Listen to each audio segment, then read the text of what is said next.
నమస్తే, welcome to assembly రాజకీయం.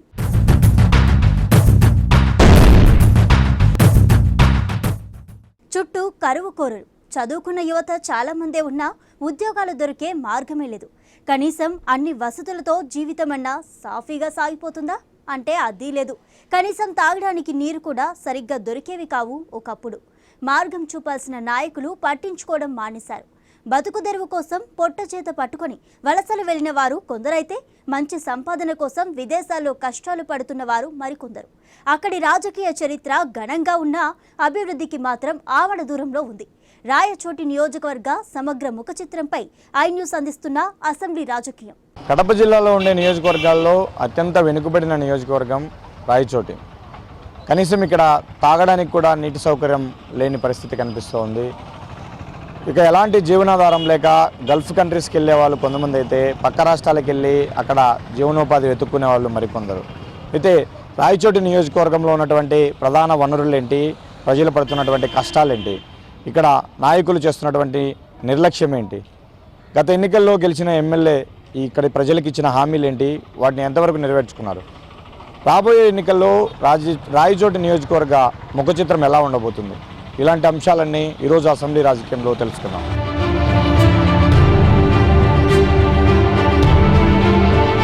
కడప జిల్లాలో అత్యంత వెనుకబడిన నియోజకవర్గాల్లో రాయచోటి ఒకటి. సాగునీరు సంగతి దేవుడెరుగు. కనీసం తాగడానికి కూడా నీరు దొరికేవి కావు. అలాంటి క్షేమం నుంచి జనాలను క్షేమంగా బయటపడవేయాల్సిన నాయకులు ఓట్లయితే వేయించుకుంటున్నారు, కానీ తర్వాత అభివృద్ధి గురించి మర్చిపోతూ వస్తున్నారు. దానికి తోడు ఇక్కడ దశాబ్దాలుగా నెలకొన్న రాజకీయ వైరం కూడా వెనుకబాటుతనానికి ఒక కారణంగా చెప్పవచ్చు. స్థానిక ఎమ్మెల్యే ఒక పార్టీ వాడుంటే రాష్ట్రంలో అధికారంలో మరో పార్టీ ఉంటూ రావటం ఇక్కడి ప్రజలకు శాపంగా మారింది. కలిసి పనిచేసే పరిస్థితికి కాలం చెల్లడంతో ప్రత్యర్థులను దెబ్బతీసే క్రమంలో ప్రజలకు అన్యాయం చేస్తూ వచ్చారు. కేవలం వర్షాభావంపై ఆధారపడి మాత్రమే ఇక్కడ వ్యవసాయం చేసేవారు. వర్షాభావ పంటలను మాత్రమే పండిస్తారు. అందులో కూడా పంట పూర్తిగా చేతికొస్తుందన్న నమ్మకం లేదు. పంట వేసింది మొదలు ఆకాశం వైపు ఆశగా ఎదురు చూడటం తప్ప చేసేదేమీ ఉండదు. వ్యవసాయ భూమి ఎక్కువగానే ఉన్నప్పటికీ నీటి వసతి లేక వ్యవసాయానికి దూరంగా ఉంటున్నారు. ఈ నియోజకవర్గంలో గ్రామాల్లో నిరక్షరాస్యులు, పేదవారు ఎక్కువగా ఉన్నారు. కూలీ పనులకు వెళ్లటంతో పాటు పశుపోషణతో పెట్టపోసుకుంటూ ఉంటారు. కొంతకాలం క్రితం పేదరికాన్ని తట్టుకోలేక ఆడపిల్లలను ముంబై, పూణే లాంటి ప్రాంతాలకు అమ్మేసేవారు. కరువు తాండవించే ప్రాంతాల్లో రాయచోటి నియోజకవర్గం కూడా ఒకటి. కడప జిల్లాలో ఉన్న 10 నియోజకవర్గాల్లో రాయచోటి మొదట లక్కిరెడ్డిపల్లి నియోజకవర్గంలో భాగంగా కొన్ని మండలాలను కలిపి రాయచోటి నియోజకవర్గంగా ఏర్పడింది. ఒకవైపు కడప, మరోవైపు రాజంపేట, ఇంకోవైపు పులివెందుల నియోజకవర్గాలు సరిహద్దులుగా ఉంది. కడప నుంచి చిత్తూరు జిల్లాకు ప్రవేశించాలంటే రాయచోటి మీదుగానే వెళ్లాలి. అందుకే మరోవైపు పీలేరు నియోజకవర్గం కూడా దీనికి ఆనుకుని ఉంటుంది. వ్యవసాయ కూలి పనులే ప్రధాన జీవనాధారం. ఎలాంటి పరిశ్రమలు లేకపోవడంతో నిరుద్యోగ యువత కూడా ఎక్కువగానే ఉంటుంది. మొత్తం ఈ నియోజకవర్గంలో 6 మండలాలు ఉన్నాయి. రాయచోటితో పాటు గాలివీడు, లక్కిరెడ్డిపల్లె, రామాపురం, సంబెపల్లె, చిన్నమండ్యం మండలాలు ఉన్నాయి. పట్టణ ప్రాంతం కంటే గ్రామీణ ప్రాంతాలు ఎక్కువగా ఉంటాయి. వీటిలో 2-3 మండల కేంద్రాలు తప్ప మిగిలినవి చిన్నపాటి టౌన్లుగా కూడా ఉండవు. రాయచోటి టౌన్ మున్సిపాలిటీగా మారింది. అప్పటి నుంచి కొంత అభివృద్ధి చెందుతూ వచ్చింది. మండలాలు కూడా అక్కడక్కడ విసిరేసినట్లు ఉండటం కారణంగా పెద్దగా కనెక్టివిటీ కూడా ఉండదు. ఏమైనా తెచ్చుకోవాలంటే రాయచోటి, లక్కిరెడ్డిపల్లిలకు ఎక్కువగా జనాలు వస్తూ ఉంటారు. మొత్తం 193,400 మంది ఓటర్లు ఉన్నారు. రాజకీయంగా పెద్దగా చైతన్యం లేకపోవడం వల్ల ఒకే పార్టీకి వరుసగా పట్టం కట్టడం అలవాటు. ఒకసారి నమ్మారంటే కనీసం మరోసారైనా వారికే ఓటు వేయటం ఇక్కడ వారి నైజం. రాష్ట్రం మొత్తం ప్రజా తీర్పు ఒక రకంగా ఉంటే రాయచోటి ప్రజల తీర్పు మరోలా ఉంటుంది. అందుకే ఎక్కువసార్లు ప్రతిపక్ష ఎమ్మెల్యేలే ఇక్కడి నుంచి గెలుస్తూ వస్తున్నారు. అందువల్ల అభివృద్ధికి ఆటంకం కలిగింది. రాజకీయ వైరాలు పక్కన పెట్టి నియోజకవర్గ అభివృద్ధి కోసం అధికార పార్టీతో కలిసి పనిచేసే పరిస్థితి లేకుండా పోయింది. దానివల్ల తమకు అధికారం లేదని ఎన్నికైన ఎమ్మెల్యే చెబుతూ తమకు స్థానికంగా ఓట్లు వేయలేదని అధికార పార్టీ నాయకులు చెప్పుకుంటూ కాలం వెల్లదిస్తూ వచ్చారు. ప్రస్తుతం కూడా రాయచోటి నియోజకవర్గంలో ఇలాంటి పరిస్థితే ఉంది. స్థానిక ఎమ్మెల్యే వైసీపీ కావడంతో పనులు ఏమాత్రం జరగటం లేదు. వైఎస్ హయాంలో ప్రారంభించిన పనులు కూడా ఇప్పటికే పూర్తి కాలేదంటే ఇక్కడి పాలకుల పనితీరు ఎంత దారుణంగా ఉందో తెలుస్తోంది.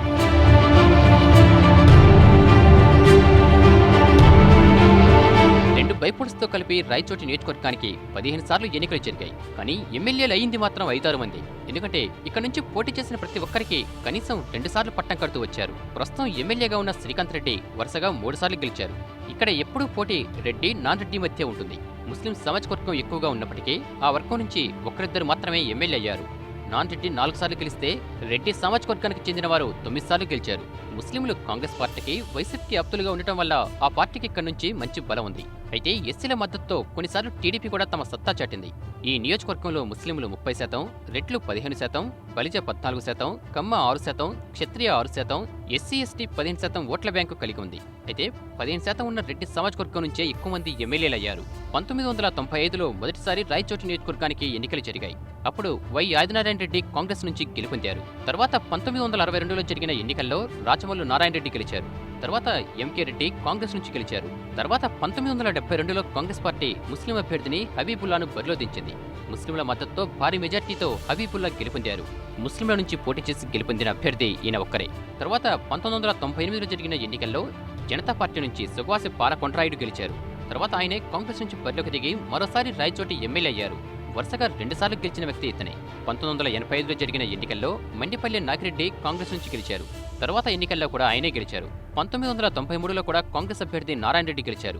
తిరిగి 1994లో జరిగిన సాధారణ ఎన్నికల్లో కూడా మరోసారి నారాయణ రెడ్డి గెలిచారు. అంటే కాంగ్రెస్ పార్టీని వరుసగా 5 సార్లు గెలిపించారు రాయచోటి ప్రజలు. తర్వాత 1999లో వచ్చిన టీడీపీ ప్రపంచంలో ఇక్కడ కూడా కాంగ్రెస్ కోటలు బద్దలయ్యాయి.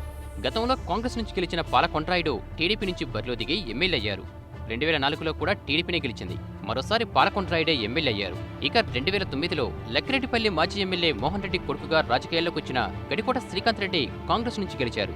2012 బైపోల్స్తో పాటు 2014 ఎన్నికల్లో కూడా వైసీపీ నుంచి ఎమ్మెల్యేగా గెలిచి హ్యాట్రిక్ కొట్టారు. 9 ఏళ్లుగా ఎమ్మెల్యేగా కొనసాగుతున్న శ్రీకాంత్ రెడ్డి రాయచోటి నియోజకవర్గాన్ని అభివృద్ధి చేయడానికి ఒక్క అవకాశం కూడా రాలేదంటున్నారు. 2009లో కాంగ్రెస్ అధికారంలోకి వచ్చినా వైఎస్ చనిపోవడంతో ఆయన కొడుకు జగన్ వెంట శ్రీకాంత్ రెడ్డి బయటకొచ్చారు. దీంతో అప్పటి నుంచి ప్రతిపక్ష ఎమ్మెల్యేగానే కొనసాగుతున్నారు. ఇంతటి రాజకీయ చరిత్ర కలిగిన రాయచోటి నియోజకవర్గంలో కనీసమైన మౌలిక వసతులు కూడా కల్పించలేకపోయారు నాయకులు. తాగునీటి సమస్య విపరీతంగా ఉన్న ఈ నియోజకవర్గంలో వైఎస్ హయాంలో హంద్రినీవా కాలువ ద్వారా నీటిని తీసుకొచ్చే ప్రయత్నం చేశారు. అవి మధ్యలోనే ఆగిపోయినప్పటికీ తర్వాత వచ్చిన ప్రభుత్వంలో వెలిగల్లు రాయచోటికి నీరందించగలిగారు. అప్పుడు తాగునీటి సమస్య కొంతవరకు తీరింది. ఇన్నేళ్ల చరిత్రలో రాయచోటికి చేసిన చెప్పుకోదగ్గ పని అంటే అదొక్కటే అని చెప్పాలి. రాబోయే కాలంలో సాగునీటిని కూడా తీసుకుని వచ్చే ప్రయత్నం జరుగుతుంది. అదే జరిగితే కరువుతో అల్లాడిపోతున్న రాయచోటి నియోజకవర్గ ప్రజలను ఆదుకున్నవారవుతారు. వారి జీవితాల్లో వెలుగులు నింపిన వారవుతారు.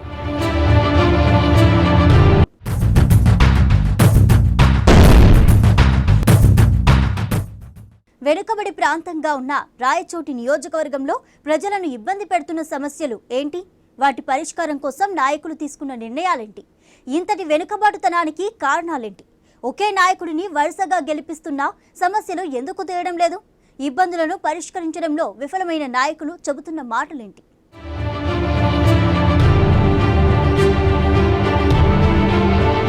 రాయచోటి నియోజకవర్గంలో చెప్పుకోవడానికి బోలెడని సమస్యలున్నాయి. ఒకవైపు మౌలిక వసతులు కూడా లేక ప్రజలు ఇబ్బందులు పడుతున్నారు. మరోవైపు ఉపాధి అవకాశాలు లేక ఇతర రాష్ట్రాలకు, ఇతర దేశాలకు వలస వెళ్తున్నారు. పూర్వం నుంచి కూడా ఈ ప్రాంతంలో కేవలం వ్యవసాయం మీద ఆధారపడి మాత్రమే జీవనం సాగించేవారు. అప్పట్లో వర్షాలు బాగా పడుతూ ఉండటం వల్ల వ్యవసాయ ఆధారిత పంటలు వేసుకునేవారు. రాను రాను వర్షపాతం తగ్గిపోవడంతో పాటు సాగునీరు అందుబాటులో లేకపోవడంతో వ్యవసాయం కష్టమైపోయింది. రాను రాను బోరుబావులకు కూడా నీరు రాకపోవడంతో తాగునీటి సమస్య తలెత్తింది. 5 కిలోమీటర్లు వెళ్లి మరీ తాగునీటిని మోసుకుని రావాల్సిన దుస్థితి ఉండేది. ఇలాంటి పరిస్థితి కొన్నేళ్ల పాటు భరించారు రాయచోటి నియోజకవర్గ ప్రజలు. నాయకులకు ఎన్నిసార్లు నీటి సమస్య మీద విన్నవించుకున్నా ఫలితం లేకుండా పోయింది. ఎందుకంటే అప్పటికే రాయచోటికి నీరందించే హంద్రినీవా పనులు అసంపూర్తిగా ఉండటంతో అది సాధ్యం కాలేదు. కానీ 2009లో శ్రీకాంత్ రెడ్డి ఎమ్మెల్యేగా ఎన్నికైనప్పుడు పైన కూడా కాంగ్రెస్ పార్టీని అధికారంలో ఉండటంతో వైఎస్కు చెప్పి హంద్రినీవా పనులు వేగవంతం చేశారు. తరువాత వాటి పనులు కొంతవరకు పూర్తి కావడంతో నీరొచ్చాయి. కానీ ఇప్పటికీ చాలా గ్రామాల్లో తాగునీటి కోసం ఇబ్బందులు పడుతున్నారు. కిలోమీటర్లు నడిచి వెళ్లి మరీ నీరు తెచ్చుకుంటున్నారు. వేసవి కాలంలో ఈ తీవ్రత మరీ ఎక్కువగా ఉంది. ట్యాంకర్ల ద్వారా నీటిని తోలాలని అధికారులు ప్రతిపాదనలు పంపినా స్థానిక ప్రజాప్రతినిధులంతా వైసీపీకి చెందిన వారే కావడంతో వాటిని అధికార పార్టీ నాయకులు అడ్డుకుంటున్నారు. నీటి సమస్యకు శాశ్వత పరిష్కారం చూపిన నాడే ఇక్కడి ప్రజలకు మేలు చేసిన వారవుతారు. ఇక మరో ప్రధాన సమస్య ఉపాధి అవకాశాలు. వ్యవసాయం ప్రధాన ఆదాయ మార్గంగా ఉంది. కానీ నీటి వసతి లేక అది మూలన పడటంతో 50% మందికి ఉపాధి కరువయింది. కేంద్ర ప్రభుత్వం పెట్టిన ఉపాధి హామీ పథకం ద్వారా కొంతవరకు పొట్టపోసుకుంటున్నారు. మరికొందరు ఇతర రాష్ట్రాలకు వెళ్లి కూలీనాలి చేసుకుని బతుకుతున్నారు.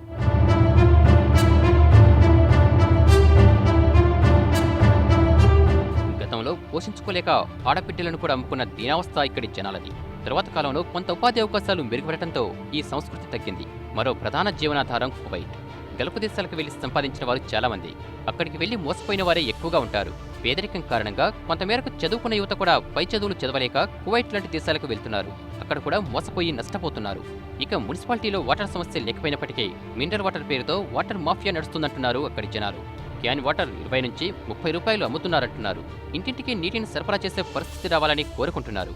ఇక సాగునీటి సమస్య చాలా వరకు ఉంది. ఇప్పుడిప్పుడే వెలిగల్లో నీళ్లు వస్తుండటంతో రైతులు ధైర్యంగా వ్యవసాయం చేయగలుగుతున్నారు. ఆ నీటిని పూర్తి స్థాయిలో తీసుకుని వచ్చి చెరువులు నింపగలిగితే భూగర్భ జలాలు పెరిగి రైతులు బాగుపడతారు.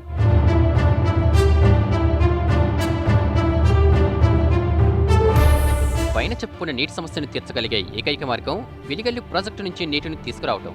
నీరు రావడంతో రాయచోటి ప్రజల దాహార్తి కొంతమేరకు తీరింది. 24,000 ఎకరాలకు నీరందించాలన్న ఉద్దేశంతో 4.64 టీఎంసీల సామర్థ్యంతో నిర్మించారు వెలిగల్లి ప్రాజెక్టు. కాంగ్రెస్ హయాంలో దీనిని నిర్మించారు. అయితే తర్వాత కాలంలో ఈ ప్రాజెక్టు పూర్తిగా నిర్లక్ష్యానికి గురికావడంతో ఆలస్యమైంది. ఇప్పటికీ ప్రాజెక్టు పనులు అసంపూర్తిగానే ఉన్నాయి. ఇప్పటికైతే తాగునీటి సమస్యను పరిష్కరించగలిగారు. కానీ అన్ని గ్రామాలకు ఈ సౌకర్యం లేదు. చెరువులకు నీరు వదలటం ద్వారా భూగర్భ జలాలు పెరిగితే తప్ప బోరుబావులకు నీరొచ్చే పరిస్థితి లేదు. రాయచోటికి నీరందించే చెరికోన, రాయవరం ప్రాజెక్టులు పూర్తయితే సాగునీరు కూడా అందే అవకాశాలున్నాయి. అదే జరిగితే రాయచోటి నియోజకవర్గ ప్రజలు ధన్యులవుతారు. తాను ఎమ్మెల్యేగా గెలిస్తే 6 నెలల్లోనే నీటి సమస్యను పరిష్కరిస్తామన్నారు శ్రీకాంత్ రెడ్డి. గెలిచిన తర్వాత తమ పార్టీ అధికారంలోకి రాలేదంటూ పట్టించుకోవటం మానేశారన్న విమర్శలున్నాయి. అయితే రాయచోటి మున్సిపాలిటీలో పరిస్థితి మరో రకంగా ఉంది. నీరైతే వచ్చాయి, కానీ గతంలో కంటే ఎక్కువ రేట్లకు అమ్ముతున్నారు.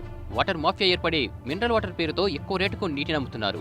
దీనిని టీడీపీ, వైసీపీ పార్టీలకు చెందిన స్థానిక నాయకులే నడిపిస్తున్నారు. దీనిని పరిష్కరించడంలో ఎమ్మెల్యే విఫలమయ్యారు. ఇక రాయచోటి పేరుకు మున్సిపాలిటీనే కానీ దానికి తగిన విధంగా ఏ విధమైన అభివృద్ధి జరగలేదు. చాలా వార్డుల్లో రోడ్ల నిర్మాణంతో పాటు ఇంతవరకు అండర్ గ్రౌండ్ డ్రైనేజీ వ్యవస్థ లేదు. దాని కారణంగా వర్షాకాలం వచ్చిందంటే మురికి నీరంతా రోడ్లపైనే ప్రవహిస్తూ ఉంటుంది. నియోజకవర్గంలో మారుమూల గ్రామాలు ఎక్కువగా ఉన్నాయి. వాటిని కలుపుతూ సరైన రోడ్లు లేవు. 6 మండలాలకు ఆధారంగా ఉన్న రాయచోటి ప్రభుత్వ ఆసుపత్రి అభివృద్ధి కూడా అంతంత మాత్రంగానే ఉంది. 100 పడకల ఆసుపత్రి నిర్మించాలనే డిమాండ్ ఎప్పటినుంచో ఉన్నా అది ప్రతిపాదనల దశలోనే ఆగిపోయింది. దీంతో చిన్నపాటి రోగం వచ్చినా ప్రైవేట్ ఆసుపత్రులను ఆశ్రయిస్తున్నారు. రాయచోటి మీదుగా నిర్మిస్తున్న నేషనల్ హైవే పనుల్లో కూడా అవకతవకలు జరుగుతున్నాయన్న ఆరోపణలు ఉన్నాయి. పై సమస్యలను పరిష్కరించడంలో పూర్తిగా ఎమ్మెల్యే శ్రీకాంత్ రెడ్డి విఫలమయ్యారు. తాను ప్రతిపక్షంలో ఉన్నాను కాబట్టి ఇవన్నీ చేయలేకపోతున్నానని చెబుతున్నారు.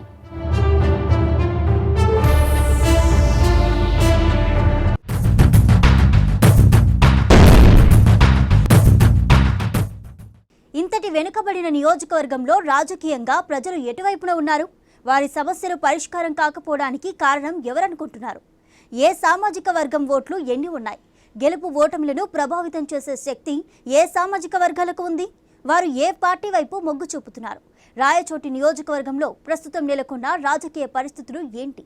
రాయచోటి నియోజకవర్గంలో ఇరుకుబాటుతనానికి కారణాలేంటి? ఇక్కడ పరిపాలకుల తీరు ఏ విధంగా ఉంది? ఇక్కడ నుంచి గెలిచినటువంటి ఎమ్మెల్యే ఇచ్చిన హామీలేంటి? వాటిని ఎంతవరకు నెరవేర్చాడు? రాబోయే ఎన్నికల్లో ఈ నియోజకవర్గ ప్రజలు ఎవరికి పట్టం కట్టబోతున్నారు? రాయచోటి నియోజకవర్గ రాజకీయ ముఖ చిత్రం ఎలా ఉండబోతుంది?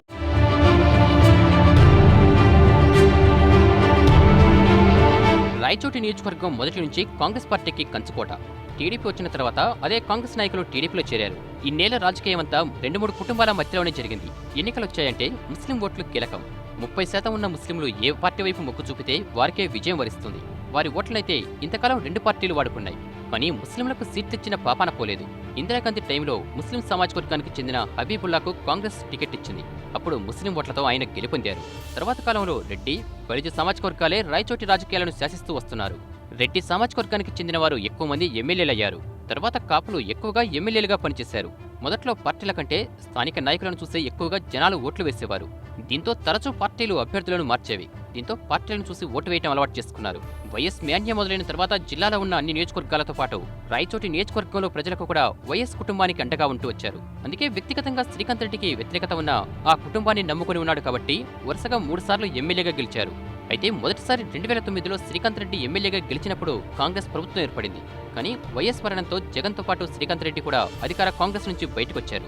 తర్వాత జరిగిన ఉప ఎన్నికల్లో వైఎస్ఆర్ పార్టీ నుంచి శ్రీకాంత్ రెడ్డి గెలిచారు. కానీ 2014లో కూడా మళ్లీ శ్రీకాంత్ రెడ్డికే పట్టం కట్టినప్పటికీ రాష్ట్రంలో ఆ పార్టీ అధికారంలోకి రాలేదు. దీంతో మళ్లీ ప్రతిపక్ష ఎమ్మెల్యేగానే ఉండిపోవాల్సి వచ్చింది. ప్రతిపక్ష పార్టీలో ఉండే అధికార టీడీపీని గట్టిగా విమర్శించే నాయకుడు కావడంతో తనకు ప్రభుత్వం ఏ విధంగానూ సహకరించడం లేదంటున్నారు. అంతేకాకుండా స్థానికంగా టీడీపీకి చెందిన వ్యక్తికి ఇన్ఛార్జిగా బాధ్యతలిచ్చి నిధులు కూడా వారికే ఇస్తున్నారన్నారు. అధికారులతో రివ్యూ మీటింగులు కూడా పార్టీ ఇన్ఛార్జిగా ఉన్న రమేష్ రెడ్డి నిర్వహిస్తున్నారంటున్నారు. తన వద్దకొచ్చిన అధికారులను ట్రాన్స్ఫర్ చేయిస్తూ వేధిస్తున్నారంటున్నారు. ఎమ్మెల్యే గ్రాంట్స్ ను కూడా దారి మళ్లించి వారి పార్టీ వారికే ఇస్తున్నారని మండిపడుతున్నారు. ఇన్ని ఆటంకాల నడుమ ఎన్నికల్లో ఇచ్చిన హామీలను ఏ విధంగా నెరవేర్చగలమని ప్రశ్నిస్తున్నారు. తమ పార్టీ అధికారంలోకి వచ్చిన 6 నెలల్లోనే చెప్పిన హామీలన్నీ నెరవేర్చుతానంటున్నారు. రాయచోటి నియోజకవర్గాన్ని సస్యశ్యామలం చేసే విధంగా హంద్రినీవా కాలువను రాయచోటి మీదుగా తీసుకెళ్లే ప్లాన్ ఉందంటున్నారు. దాని ద్వారా రాయచోటి నియోజకవర్గానికి కావాల్సిన సాగునీరు కూడా తెచ్చే ప్రయత్నం చేస్తామంటున్నారు.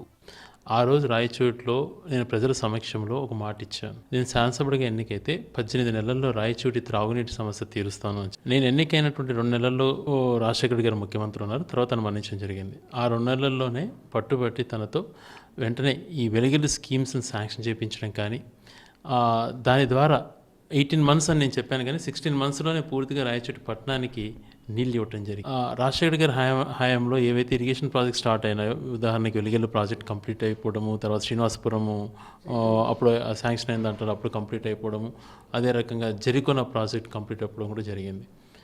ఒక విజనటిక్గా తీసుకున్నాం. ఈ కరువు ప్రాంతాన్ని ఒక మంచి నియోజకవర్గంగా తీర్చిదిద్దాలి. కృష్ణా జలాలు 4 టీఎంసీల ప్రాంతానికి తీసుకొస్తే 60 టీఎంసీలు 60,000 ఎకరాల వరకు డైరెక్ట్ ఇరిగేషను, 1,00,000 ఎకరాల వరకు హార్టికల్చర్ డెవలప్ చేస్తే 90% వ్యవసాయంతో ఆధారపడిన ఈ ప్రాంతాన్ని పూర్తిగా రైతులకు అవకాశం కల్పించే పరిస్థితి కలుగుతుంది. కారణం ఇక్కడ పరిశ్రమలు పెట్టడానికి ఎటువంటి మౌలిక వసతులు కానీ లేకపోతే రా మెటీరియల్ కానీ ఏదీ లేదు. వ్యవసాయాన్ని అభివృద్ధి చెందాలా అన్నటువంటి ఒక ఉద్దేశంతో ఒక ఛాలెంజ్గా తీసుకొని చేయడం జరిగింది. 2014 ఎన్నికల్లో శ్రీకాంత్ రెడ్డి నియోజకవర్గ ప్రజలకు అది చేస్తాం ఇది చేస్తామంటూ చాలా హామీలు ఇచ్చారని, కానీ ఎమ్మెల్యేగా గెలిచిన తర్వాత ప్రజలను పూర్తిగా మర్చిపోయారంటున్నారు. ప్రభుత్వంతో కయ్యం పెట్టుకోవడం తప్ప ప్రజలకు ఏ విధంగా మేలు చేయాలన్న ఆలోచన లేదంటున్నారు టీడీపీ నియోజకవర్గ ఇన్ఛార్జ్ రమేష్ రెడ్డి. నియోజకవర్గానికి ఇది కావాలంటూ ఏ ఒక్క ప్రతిపాదన కూడా ఎమ్మెల్యే చేయలేదన్నారు. 100 పడకల ఆసుపత్రి కావాలని ఎప్పటినుంచో రాయచోటి ప్రజలు కోరుతున్నా దానిని కూడా పట్టించుకోలేదంటున్నారు. ఈ ప్రాంత ప్రజలు టీడీపీకి ఓటు వేయకపోయినా కోట్ల రూపాయల నిధులు తెచ్చి నియోజకవర్గంలో అభివృద్ధి పనులు చేస్తున్నామంటున్నారు.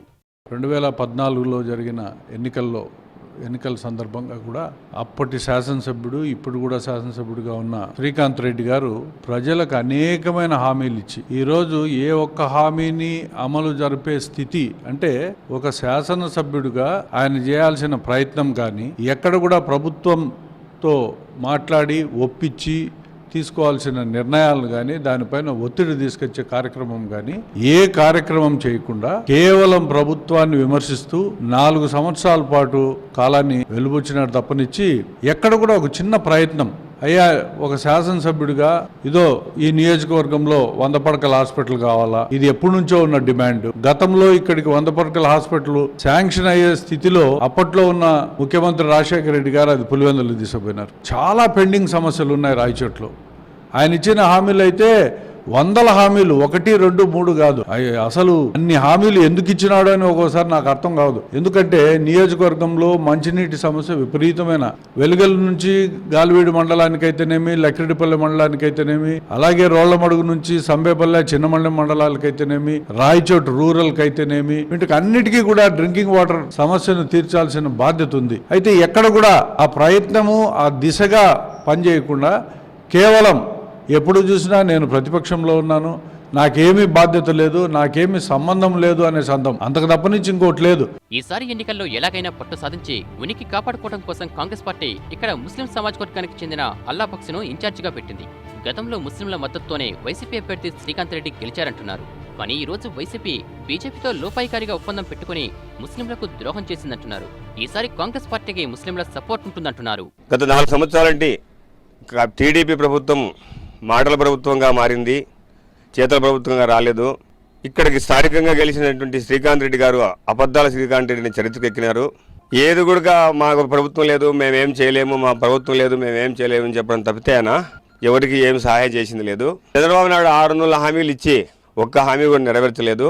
చేతులతో కాకుండా చాటలతో శ్రీకాంత్ రెడ్డికి ఓట్లు వేస్తే వాళ్ళు అంతర్గతంగా బీజేపీతో సంసారం చేస్తున్నారని మాకు సూచనలు వస్తున్నాయి. కర్ణాటక ఎలక్షన్లో కూడా వాళ్ళు బీజేపీ సపోర్ట్ చేసినారు. ఇక్కడ మైనార్టీస్, ఈ రాష్ట్రంలో మీకు వేసిన మైనార్టీస్ ఓట్ల పడంగా ఎత్తుకుంటే మీకన్నా ఎక్కువ 5.2% అయితే మాకుండే 9% ఓట్లు. మీకు ధారాదత్తం చేస్తే మా వాళ్ళు, మీరు ఈరోజు రాజకీయ వ్యభిచారం చేసి బీజేపీకి లోపల మద్దతు ఇచ్చి మీ కేసుల కోసము, మీరు అక్రమంగా ఆర్జించిన ధనం కోసము మీరు ఈరోజు వాళ్ళకి బానిసలుగా పదాబంధాలు చేస్తూ ముస్లింల మనోభావాలు దెబ్బతింటున్నాయి. దీనిపైన నేను ఒక ముస్లింగా చాలా బాధపడుతున్నాను.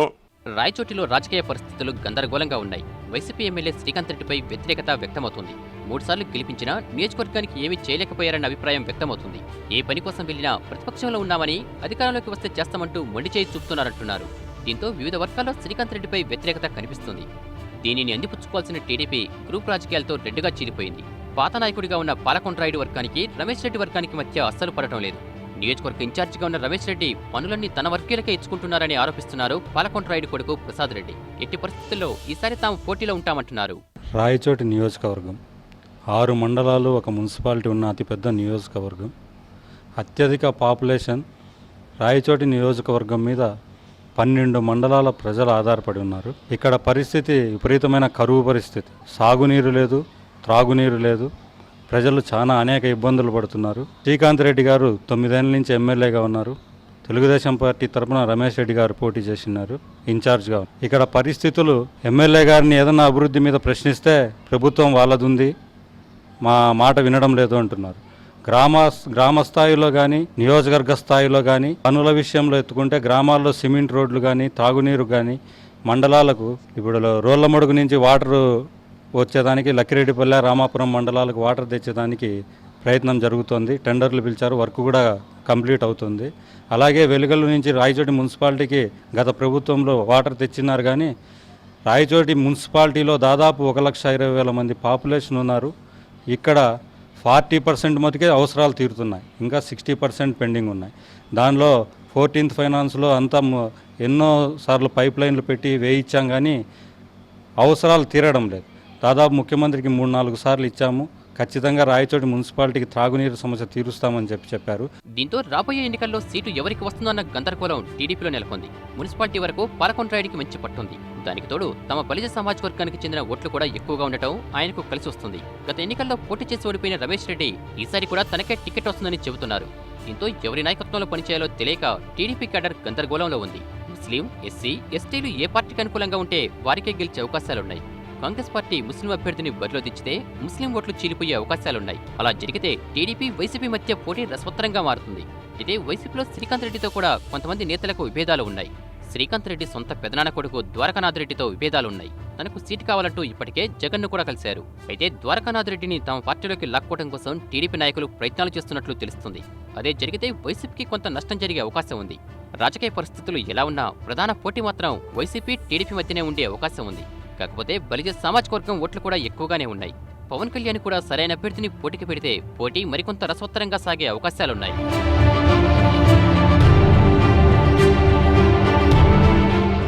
రాజకీయంగా ప్రాధాన్యత కలిగిన నియోజకవర్గం రాయచోటి నియోజకవర్గం. ఇక్కడ ముస్లిం ఓటు బ్యాంకు 30% వరకు ఉంటుంది.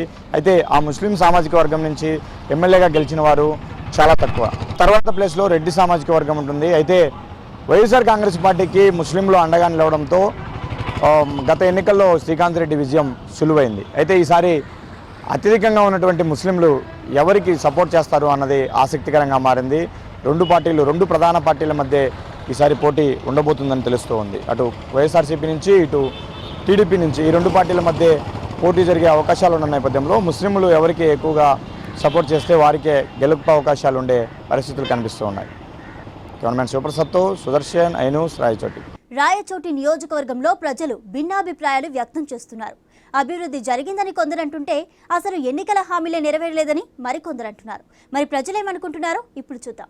రాయచోటి గ్రామ పంచాయతీగా ఉన్నప్పుడు ఏ సమస్యలు ఉన్నాయో మున్సిపాలిటీ అయినా కూడా అయ్యే సమస్యలు ప్రజలు ఎదుర్కొంటున్నారు. ఎందుకు చెప్తానంటే ఒక వెలిగిలి నీళ్లు తప్పితే 9 సంవత్సరాల కాంగ్రెస్ పాలనలో వెలిగిలి నీళ్లు రాయచోటి పట్టణానికి రావడం తప్పితే మరి ఎలాంటి అభివృద్ధి జరగలేదు. ఇప్పుడు ఈ 4 సంవత్సరాల తెలుగుదేశం పాలనలో కూడా కాంగ్రెస్ గవర్నమెంట్లో అయితే ఇక్కడ వాటర్ ఫెసిలిటీ కల్పించారో అదే పర్పస్ కింద ఇక్కడ కొనసాగుతుంది తప్ప అదనంగా వీళ్ళు పట్టణ ప్రజలకు మౌలిక సదుపాయాలు కల్పించిన దాఖలాలు అయితే కనపడలా. ఇక మున్సిపాలిటీ అవుతానే ఎంతో ఆశించిన జనాలకు పన్నులు ముక్కు పిన్ను వసూలు చేసుకోవడం తప్ప వాళ్ళకు మౌలిక సదుపాయాలు కల్పించాల్సిన ఇంగిత జ్ఞానం కూడా ఇక్కడ పాలకులు పట్టించుకున్న పాపాన పోలేదు. అధికారులు కూడా అలాగే కొనసాగుతున్నారు. ఒకవేళ ఇంటి పన్ను కట్టకపోతే ఒక మట్టి ట్రాక్టర్ తీసుకుపోయి వాళ్ళ ఇంటి ముందర వేసేసి మట్టి వసూలు చేసుకుంటున్నారు. ఒక నీటి పన్ను కట్టకపోతే కుళాయిలు కట్ చేసి వాళ్ళు అవమానపరుస్తున్నారు. కానీ వాళ్ళ ఇంటి ముందర మాత్రం రోడ్లు సక్రంగా ఉండవు. నీళ్లు కూడా వెలుగుల నీళ్ళు అందిస్తున్నారు, కానీ అదే నీటిని శుద్ధి చేసి మళ్ళీ వాళ్ళకి 8 రూపాయల చొప్పున 13 రూపాయల చొప్పున క్యాను అమ్మి సొమ్ము చేసుకుంటున్నారు. ఎందుకంటే గ్రామ పంచాయతీగా ఉన్నప్పుడు కోట్ల రూపాయల బిజినెస్, మంచినీటి బిజినెస్ జరిగేది. ఇప్పుడు 1000 కోట్లకు వచ్చేసింది ఆ వ్యాపారం. నేడు రాయచోటి పట్టణం మున్సిపాలిటీలో చోటు చేసుకున్నటువంటి అనేక సమస్యలపైన ఏ యొక్క తెలుగుదేశం ప్రభుత్వం అధికారంలోకి వచ్చిన 4 సంవత్సరాలలో ముఖ్యంగా మున్సిపాలిటీలలో పేరుకున్నటువంటి సమస్యలను ఏమాత్రం పట్టించుకోలేదనే దానికి రాయచోటి మున్సిపాలిటీ ఒక ఉదాహరణగా చెప్పుకోవచ్చు. ముఖ్యంగా ఈ రాయచోటి మున్సిపాలిటీలో 31 వార్డులు ఉన్నాయి. ఈ యొక్క 31 వార్డులలో కూడా ఏ వార్డులో కూడా సంపూర్ణంగా ఈ స్ట్రీట్ లైట్లు కానీ, సీసీ రోడ్లు కానీ, ఇటు కుళాయిలు కానీ ఇవన్నీ కూడా ఎక్కడ వేసిన గొంగలి చందంగా ఉంది. ముఖ్యంగా 12వ వార్డు కానీ 16వ వార్డులో కానీ ఈ యొక్క దూదేకలపల్లి అయితేనా దాదాపు ఒక్క వీధిలో కూడా సిమెంట్ రోడ్డు లేదు. ముఖ్యంగా వేసిన ప్రాంతాలలోనే సిమెంట్ రోడ్లు వేస్తూ బిల్లులు చేసుకున్నటువంటి సందర్భాలు కనపడతా ఉన్నాయి. వీటిపైన విచారణ చేయాల్సిన బాధ్యత ఉన్నతాధికారులపైన ఉంది. ముఖ్యంగా రాజకీయ నాయకులు కానీ, ప్రజాప్రతినిధులు కానీ, ఇక్కడ ఉన్నటువంటి అధికారులు కానీ కూడా రాయచోటి యొక్క మున్సిపాలిటీ అభివృద్ధిపై ఏమాత్రం దృష్టి సారించలేదని చెప్పొచ్చు. 2019 ఎన్నికల్లో రాయచోటి నియోజకవర్గం నుంచి ఎవరెవరు టికెట్ను ఆశిస్తున్నారు, ఎవరెవరు బరిలో నిలుస్తారో ఇప్పుడు ఒకసారి చూద్దాం.